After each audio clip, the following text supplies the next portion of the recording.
gâté par les cadeaux des dieux, plus aisé d'investir les lieux. Une course au meilleur placement, de la récolte de gloire le ciment. Sous la férule des chefs de clan, cocktail de créatures affriolants, le Grand Nord et sa mythologie. Du soldat de Hell à la Valkyrie, objectif voyage au Valhalla, malgré la protection de Frigga. Moult pillages au travers des âges, le nerf de la guerre et la rage. Du Drakkar, l'œil vers Yggdrasil, Thor et Odin tapent dans le mille. Loki manigance un énième piège. Ragnarok garanti sur Blood Rage.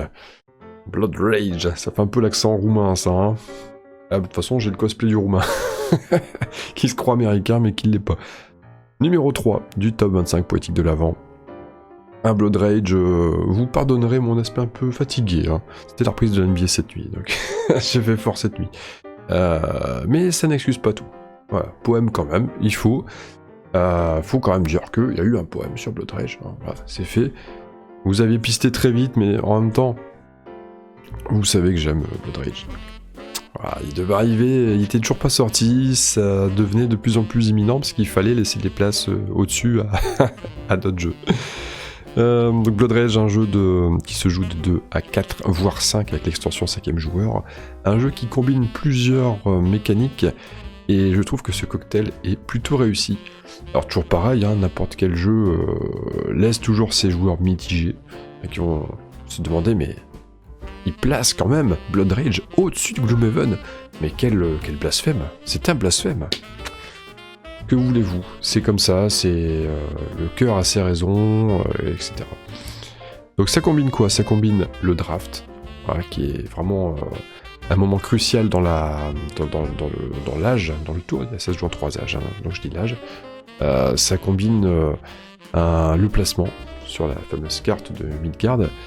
Et il me semble que c'est Midgard, hein, il me semble.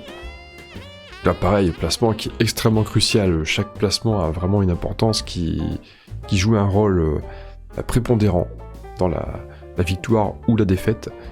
Et puis il y a ce côté aussi, même le choix des actions, hein, pas uniquement le placement, mais le choix des actions, savoir à quel moment piller. Il y a une question de timing aussi dans le jeu qui est très importante. En fait, tous les éléments ont vraiment leur importance et ça c'est excellent, c'est vraiment excellent.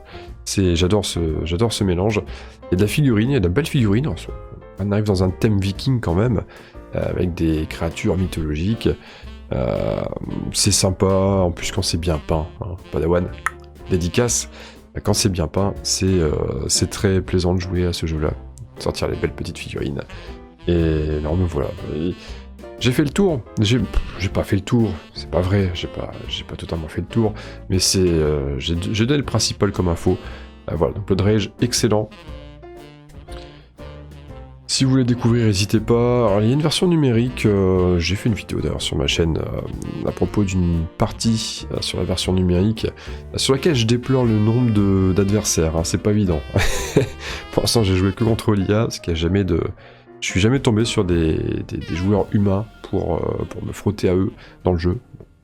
Dommage, hein, pas assez de public. Hein, le public jeux vidéo numérique est plutôt sur Gloomhaven ou plutôt sur un autre jeu que je ne vais pas citer, car il se pourrait bien qu'il arrive bientôt dans le top 5.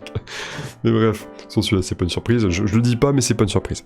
Bref, je stoppe là pour aujourd'hui. Donc Blood Rage, number